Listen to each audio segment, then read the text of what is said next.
नमस्कार, knocking-news.com में आपका स्वागत है। मैं हूं गिरिजेश वशिष्ठ। अरविंद केजरीवाल की गिरफ्तारी का मतलब क्या है, ये तो मैंने नॉकिंग न्यूज़ पे जो अपना वीडियो बनाया उसमें बताया कि हम सब के लिए इसका मतलब क्या है और क्यों हम सबको अरविंद केजरीवाल की गिरफ्तारी का विरोध करना चाहिए, बावजूद इसके कि इसमें आरोप जो लगे हैं वो सही हैं या गलत हैं। दोनों ही स्थितियों में विरोध करना तो बनता है। क्यों बनता है ये मैंने उस पर दूसरे चैनल पे आपको बताया है। लेकिन अब इस वीडियो में मैं आपको ये बताने जा रहा हूं कि अरविंद केजरीवाल की गिरफ्तारी का पॉलिटिकल इम्प्लीकेशन क्या होगा।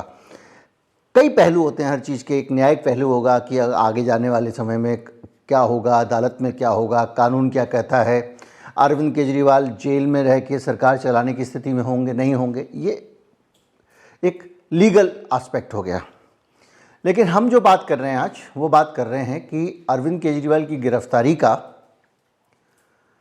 पॉलिटिकल एस्पेक्ट क्या होने वाला है।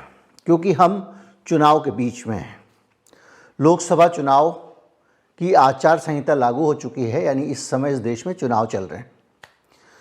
तो क्या फ़र्क पड़ेगा केजरीवाल को जब आप समझेंगे और मोदी जी को समझेंगे, तब आप ये समझ पाएंगे कि इस देश में फ़र्क कैसे पड़ने वाला है।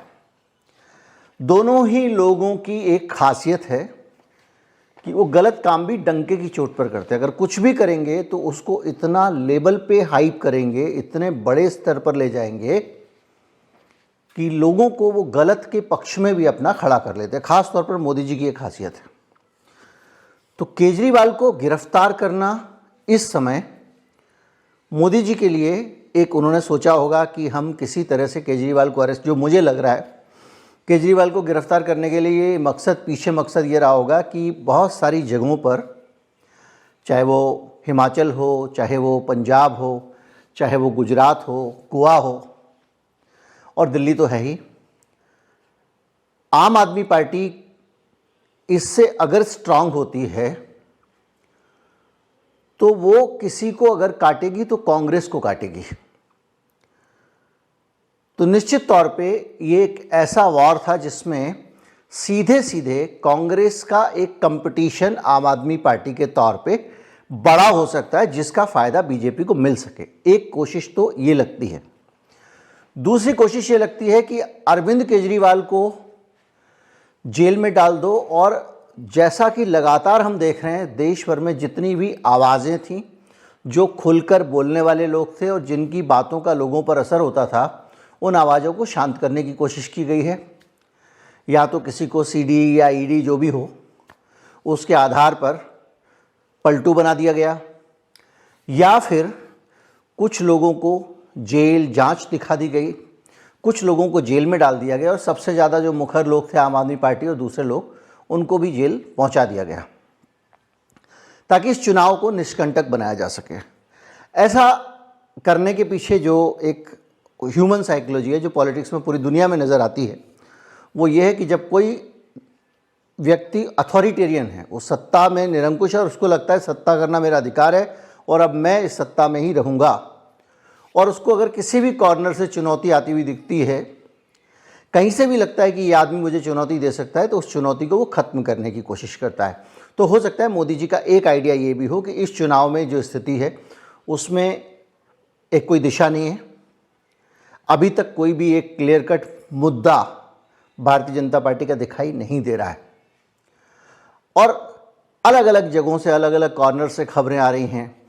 कहीं पता चलता है कि गुजरात में 2-4 सीट हो सकता है कि वो लूज़ कर दें बीजेपी, दिल्ली में 7 की 7 सीटें हैं, कैंडिडेट बदलने पड़े हैं, और यहाँ पर भी कुछ सीटें लूज़ कर सकते हैं। तो इस तरह से हिमाचल में भी अब कांग्रेस की सरकार है, और वो राजस्थान का भी मामला है, बहुत सारी जगहों पे। तो ये लगता है कहीं ऐसा ना हो कि 50-60 सीटें कम आ जाएं देश भर में, और उसके बाद में मोदी जी के लिए बचना मुश्किल हो जाए। उत्तर प्रदेश में योगी जी के साथ जो कुछ किया गया है अभी तक का इतिहास गवाह है। तो एक बहुत सारे डर हैं जो मोदी जी को खाए जा रहे हैं। तो वो अगर इतना कॉन्फिडेंट है 400 पार और ये सब बातें, तो फिर उनको ये सब करने की ज़रूरत नहीं थी। तो ये तो हुआ भारतीय जनता पार्टी और मोदी जी का नज़रिया। अब आप अरविंद केजरीवाल को समझिए। ऐसा लगता है कभी कभी कि अरविंद केजरीवाल अपनी गिरफ्तारी के लिए सही मौके की तलाश में थे और उनको लगता था गिरफ्तारी तो होगी ही होगी, और वो इसको टालते चले गए और टालते टालते वो चुनाव तक ले आए और चुनाव के बीच में वो जेल के अंदर जा रहे हैं। उनकी होली भी जेल में मनेगी। होली जेल में मनने का मतलब ये है कि एक व्यापक सिंपैथी वेव, जन समर्थन आम आदमी पार्टी को मिलेगा। कांग्रेस पार्टी को इस बात की आशंका है कि भाई अगर इतना समर्थन मिलेगा तो हो सकता है कि उसका नुकसान कांग्रेस को हो, क्योंकि ये दोनों लाइक माइंडेड वोट हैं। बीजेपी का अपना वर्कर तो उनके साथ ही रहता है, मध्य प्रदेश के चुनाव में भी आपने देख लिया। तो ये बढ़ जाएं, तो इसलिए कांग्रेस ने बहुत खूबसूरती के साथ पहले ही मौके पे अरविंद केजरीवाल के साथ एकजुटता दिखा दी कि हम दोनों तो एक ही हैं, एक साथ हैं। अब अरविंद केजरीवाल ऐसा क्या खास है कि उनको सिंपैथी मिल जाएगी, बाकी इतने लोग नेता जेल में गए, किसी को किसी ने पूछा नहीं। तो एक स्नैप पोल आया है, सी वोटर ने किया है इंडिया टुडे के लिए, और वो बता रहा है कि बड़ा अच्छा खासा असर, लोगों से पूछा गया है तो बता रहे हैं कि अरविंद केजरीवाल के जेल जाने का चुनाव पर पड़ेगा। क्यों पड़ेगा? हेमंत सोरेन के मामले में नहीं पड़ा, लालू यादव गए थे, बहुत नहीं पड़ा। जब राहुल गांधी के जाने की नौबत थी, ईडी उनसे पूछताछ कर रही थी नेशनल हेराल्ड मामले में, तब भी कांग्रेसी बहुत सारे एक इंटेग्रिटी दिखाने के लिए वहाँ प्रदर्शन कर रहे थे। लेकिन अरविंद केजरीवाल का मामला अलग है। भारत की राजनीति मैनिपुलेशन, इलेक्शन मैनेजमेंट और दूसरी तरह से चुनाव जीतने वाली राजनीति है, और इस पूरी राजनीति के बीच में अरविंद केजरीवाल से आप सहमत हों ना हो, अरविंद केजरीवाल की राजनीति ऐसी है जिससे लोग जुड़े हुए हैं, उनका कार्यकर्ता जुड़ा हुआ है, उनका वर्कर एक्टिव वर्कर है, वो सड़क पर सक्रिय रहता है, इसीलिए ये पार्टी बढ़ रही है। इसके कार्यकर्ता आपको निस्वार्थ भाव से सड़क पे पर्चे बांटते मिल जाएंगे, टोपी लगाकर वोट मांगते मिल जाएंगे, और आपसे झगड़ भी सकते हैं अरविंद केजरीवाल के लिए। तो सड़क पे अगर कल्पना कीजिए कि मोदी जी को अगर गिरफ्तार कर लिया जाए तो क्या होगा? पूरा आरएसएस बीजेपी का नेटवर्क सड़क पे कूद पड़ेगा और सड़कें भर जाएंगी विरोध के लिए। लेकिन अरविंद केजरीवाल के केस में भी मामला इससे कमज़ोर नहीं है। एक ही दिन में देश भर में बहुत सारे प्रदर्शन हो गए केजरीवाल के समर्थन में। आप दिल्ली में हो, पंजाब में हो, जहाँ जहाँ आम आदमी पार्टी का नेटवर्क देश के बहुत सारे हिस्सों में है, छोटे छोटे जिला स्तर पे कहीं पे बहुत सारे प्रदर्शन हो गए। तो ये जो कार्यकर्ता है ये सड़क पे है, और इस कार्यकर्ता के सड़क पे होने के साथ साथ ये कार्यकर्ता लोगों के बीच में संदेश भी ले जाने की हालत में है। यानी जो पर्सपेक्टिव अरविंद केजरीवाल का है, अरविंद केजरीवाल जो कहना चाहते हैं लोगों से, उनको पहुंचाने के लिए उनके पास एक मजबूत नेटवर्क है। आम आदमी पार्टी के बाद एक आईटी टीम भी है, सोशल मीडिया टीम भी है, और जो मेन स्ट्रीम मीडिया है उसमें भी आम आदमी पार्टी के पास में अच्छा खासा कंट्रोल है। तो ये एक चीज़ है जो ये बताती है कि एक कैडर बेस्ड पार्टी, जब उसका नेता गिरफ्तार होता है तो कार्यकर्ता सड़क पे दिल से आता है, दिखावे के लिए नहीं आता। राहुल गांधी से पूछताछ हो रही थी तो जो लोग पहुंचे थे वहां बाहर, वो नेता सिर्फ ये दिखाने के लिए आए थे हम राहुल जी के साथ हैं, उनको दर्द नहीं था। अगर मान लीजिए राहुल गांधी चले जाते 4-6 महीने के लिए जेल, तो बहुत कम कांग्रेसी होते जो वहां पर सड़कों पर संघर्ष कर रहे होते। लेकिन केजरीवाल का मामला अलग है। अगर केजरीवाल इशारा कर दे तो सड़कें भर सकती हैं। आज भी, आज दिल्ली में उनके विधायक, उनके पार्षद सारे के सारे प्रदर्शन करने जा रहे थे, छोड़ दिया गया तो पैदल मार्च किया उन्होंने। एक संदेश, रोड पे उनकी प्रेजेंस दिख रही है। तो एक तरह से केजरीवाल में ये ताकत है कि वो अपनी बात को सही साबित करने के लिए जो भी लॉजिक लेके आएंगे, वो लॉजिक देश के कोने कोने में पहुंचाने में कामयाब हो जाएंगे। और लोकसभा चुनाव के समय ये एक गलती अब कह सकते हैं मोदी जी से हुई है। उनको लगा कि जैसे बहुत सारे दूसरे नेता हैं जिनके पीछे पीछे उनके कार्यकर्ता घूमते रहते हैं अपने फ़ायदे के लिए, और नेता के कमज़ोर होने पर भाग जाते हैं।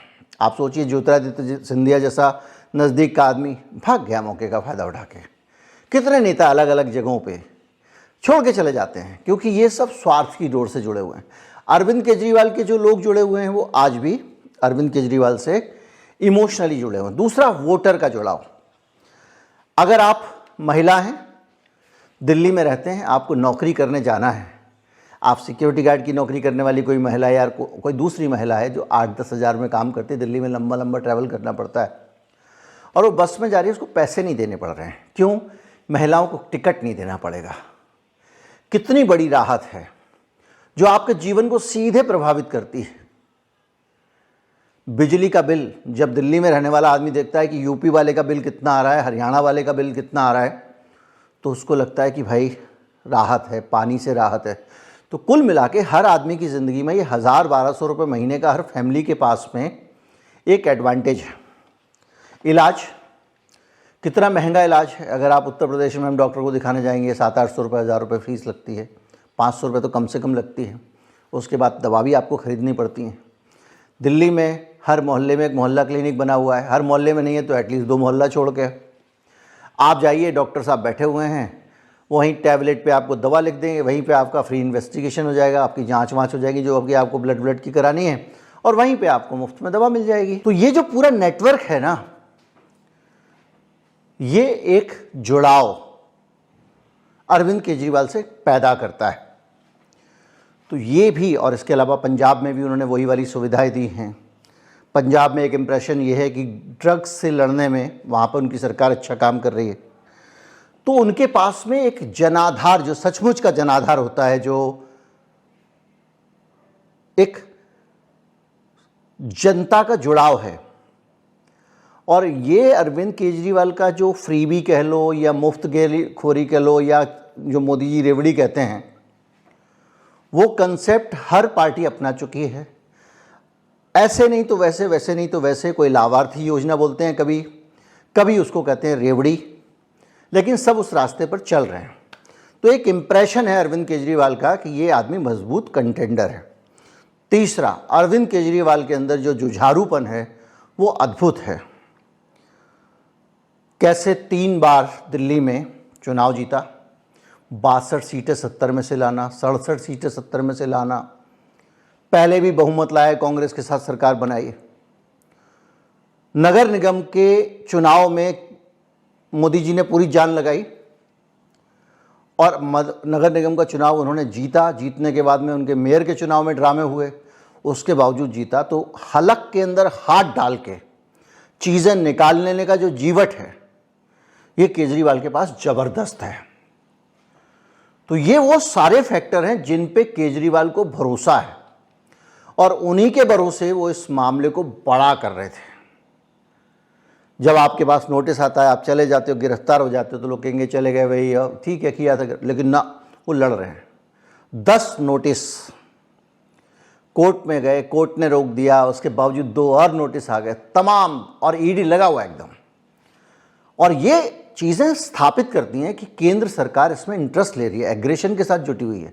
आप इसको ऐसे समझिए कि इलेक्टोरल बॉन्ड का मामला, हर संभव कोशिश की, सब खुलेआम हुआ, सुप्रीम कोर्ट में जा जाके ये करके वो करके, एसबीआई ने अड़ंगे, तो पता चला कि सरकार किसी भी दम पे चाहती है कि इलेक्टोरल बॉन्ड की बातें बाहर ना आए।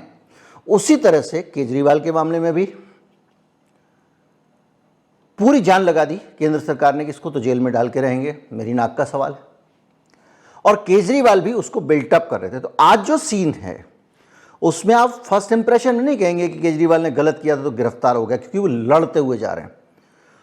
और एक और चीज़, मुख्यमंत्री पद से इस्तीफा नहीं दूंगा, भारत के इतिहास में पहला उदाहरण है कि आदमी जेल जा रहा है लेकिन कह रहा है इस्तीफा नहीं दूंगा। अब क्या होगा? अब अगर ज़्यादा मुसीबत आती है, बीजेपी कोशिश करेगी कि भाई अगर नहीं इस्तीफा दोगे, अब एक तरीका, ऐसा कोई कानून नहीं है, ऐसा कोई प्रावधान नहीं है कि मुख्यमंत्री जो है वो जेल में जाएगा तो उसको इस्तीफा देना पड़ेगा, ऐसा कहीं लिखा नहीं है।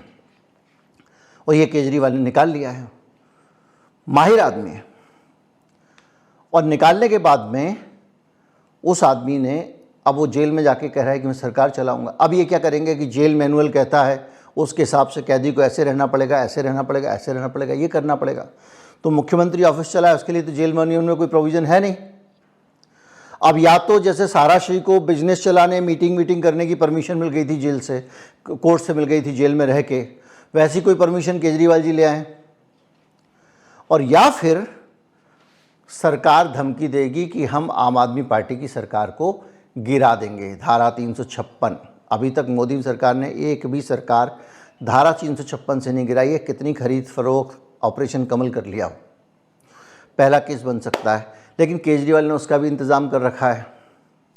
अपनी पत्नी सुनीता केजरीवाल को एक्टिव मोड में ला दिया है। केजरीवाल वहाँ गए और बाहर आते ही सुनीता केजरीवाल ने एक स्ट्रॉन्ग बयान दिया जिससे ये बताया कि उनके अंदर राजनीतिक समझ है, राजनीतिक इच्छा शक्ति है, और वो एक विकल्प हो सकती हैं। अगर सिसोदिया भी जेल में है, केजरीवाल भी जेल में हैं, तो और संजय सिंह भी जेल में है, तो ऐसी हालत में तो एक ये प्लान भी उनका तैयार है। यानी पूरा एक सीन उन्होंने बना लिया है। पॉलिटिकल ग्राउंड वर्क बहुत तगड़ा है। अब या तो ईडी उनको जेल में सड़ा ले, या फिर इंडिया गठबंधन बहुत सारे लोग, और एक सबसे बड़ा तर्क कि इस देश में जो चुनाव है उसमें पक्षपात की स्थिति नहीं होनी चाहिए, किसी एक व्यक्ति की संभावनाएं अधिक नहीं होनी चाहिए, लेवल प्लेइंग फील्ड होनी चाहिए, सबको समान अवसर होना चाहिए। ये तर्क अगर इंडिया गठबंधन लेकर आगे बढ़ता है तो इसका एक तो एडवांटेज मिल सकता है। दूसरा, अरविंद केजरीवाल ने पूरी जिंदगी रेवेन्यू डिपार्टमेंट में ही काम किया है। हो सकता है कि वो ईडी के चीफ हो गए होते, अगर वो नौकरी में रहते अपनी, तो ईडी के चीफ हो गए होते, तो उनको ये सारे जो आर्थिक अपराध हैं, इनकम टैक्स के मामले हैं, इसकी बारीक समझ है। और बारीक समझ होने के साथ साथ उनके डिपार्टमेंट के जो पुराने साथी हैं, पुराने सहयोगी हैं, दोस्त हैं, उनका भी एक बड़ा नेटवर्क उनके पास में है। और 1 साल से ज़्यादा समय हो गया है, ईडी के नोटिस आ रहे हैं और वो टालते जा रहे हैं। तो इस बीच में अरविंद केजरीवाल ने कुछ ना कुछ कानूनी तैयारी करके रखी होगी कि ये पहलू आएगा तो ये करूँगा, ये जवाब उठेगा तो ये करूँगा। पीएमएलए कानून ना होता तो ये सब छूट गए होते आराम से। अब चूंकि ये कानून ऐसा बना दिया गया है, लेकिन अभी तक इस मामले में जो सबसे अहम बिंदु है कि पैसा किस हाथ से किस हाथ में गया, ये स्पष्ट नहीं है। 2-3 वीडियो में बता चुका हूँ, अब फिर बता रहा हूँ कि इनका, केजरीवाल जी का जो गवाह है, जिस आदमी की गवाही पे पूरा मामला टिका हुआ है, इलेक्टोरल बोर्ड में वो आदमी नंगा हो चुका है, शरद रेड्डी। उस आदमी को गिरफ्तार किया था, उसने बहुत सारा इलेक्शन बॉन्ड में चंदा दे दिया बीजेपी को। बीजेपी ने शरद रेड्डी की जो है जमानत का विरोध ही नहीं किया, वो जमानत पे छूट गया, ईडी ने विरोध नहीं किया। उसके बाद छूटने के बाद में वो सरकारी गवाह बन गया और वो अपने बयान पे बयान दिए जा रहा है, एक एक करके लोग अंदर हुए जा रहे हैं। तो वो सारी चीज़ें मिला के अरविंद केजरीवाल अगर रिहा होने में कामयाब हो जाते हैं तो बीजेपी के लिए और बड़ी मुसीबत खड़ी हो जाएगी। यानी एक चीज़, अगर अरविंद केजरीवाल जेल में रहते हैं तो सड़क पे आंदोलन होगा। याद कीजिए, इमरजेंसी में सबसे बड़ी गलती अगर इंदिरा गांधी ने कुछ की थी तो नेताओं को जेल में डालने की थी, जिसके कारण और सबको करीब करीब 60 डाल दिया था। तो उससे एक माहौल बना पूरे देश में। हम लोग छोटे छोटे थे, जॉर्ज को रिहा करो, जॉर्ज फर्नांडिस जेल में थे, पोस्टर लगे होते थे। पोस्टर क्या, उस जमाने में स्टेंसिल्स होती थी, टीन के स्टेंसिल्स होते थे, उसके ऊपर गेरू से पोत देते थे और वो दीवार पे लिखा हुआ आ जाता था।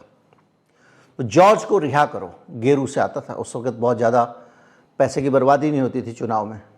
तो अडवाणी, जॉर्ज, ये सब नेता जो थे, इनके लिए लोग लड़ रहे थे। तो आज अगर ये जेल में जा रहे हैं एक के बाद एक बहुत सारे नेता, और अरविंद केजरीवाल के पास कैडर है, और अगर केजरीवाल को रिहा करो के नाम पर देश में एक नैरेटिव बनता है तो बीजेपी के लिए मुसीबत खड़ी हो जाएगी। और अगर केजरीवाल को छोड़ा जाता है या छोड़ दिया तो वो देश भर में जाके जब सभा करेगा तो और महा मुसीबत हो जाएगी। तो मोदी जी ने ये मास्टर स्ट्रोक चला है, ये मास्टर स्ट्रोक कहीं उनके लिए मुसीबत ना बन जाए, गले की फांस ना बन जाए। ये बड़ा सवाल है, क्योंकि ये रिस्की गेम है। अब मोदी जी के पास में बड़े बड़े थॉट वाले लोग बैठे हुए हैं अलग अलग जगहों पर, और वो अपनी तरफ से बहुत सारी चीज़ें सोच समझ के, ऊंच नीच सारा विचार करके ही आगे बढ़ रहे हैं। ऐसा नहीं है कि वो आंख बंद करके आगे बढ़ गए हैं, वो भी अन्न खाते हैं, लेकिन हालात ऐसे हैं जिसमें मोदी जी को जोखिम लेना ही पड़ेगा। अगर 250 सीट से कमाई, जो मैं पहले से कह रहा था आपको लगातार, अब तो सब तरफ से आने लग गया, अब तो अलग अलग जगहों पे वही बयान आने लग गए हैं, तो 250 सीट से अगर कम आई है तो मुसीबत बहुत बड़ी हो जाएगी। और इसके लिए बहुत ज़्यादा कुछ करने की ज़रूरत नहीं है। 2-4 सीटें मध्य प्रदेश से कम करा लो, 2-4 सीटें गुजरात से कम करा लो, 2-4 सीटें हरियाणा से करा लो, 2-4 हिमाचल से, 2-4 राजस्थान से। बस अगर 4-4 सीटों पे भी फोकस करके ताकत से इंडिया गठबंधन जुट जाता है तो मोदी जी की सरकार कहीं। लोग कहते हैं साउथ में गेन होगा, कुछ कहीं कोई गेन नहीं है साउथ में। साउथ में अभी 10 साल और लगेंगे बीजेपी को, शायद उसका कोई वजूद बन जाए। बंगाल में बड़े स्मार्ट तरीके से आपस में लड़के वोट ना बटे वाले स्टाइल में एंटी मोदी वोट आएगा तो हमारे पास आएगा, या तो कांग्रेस के तौर पे आए या तृणमूल के तौर पे आए। एक बना लिया गया वहाँ पर, ताकि तृणमूल के खिलाफ जो वोट है वो बीजेपी को नहीं मिलना चाहिए। ये बेसिक आइडिया है। अलग अलग लड़ रहे हैं तो ये चीज़ें जो है ना, ये सारी चीज़ें उनको पता चलती रहती हैं।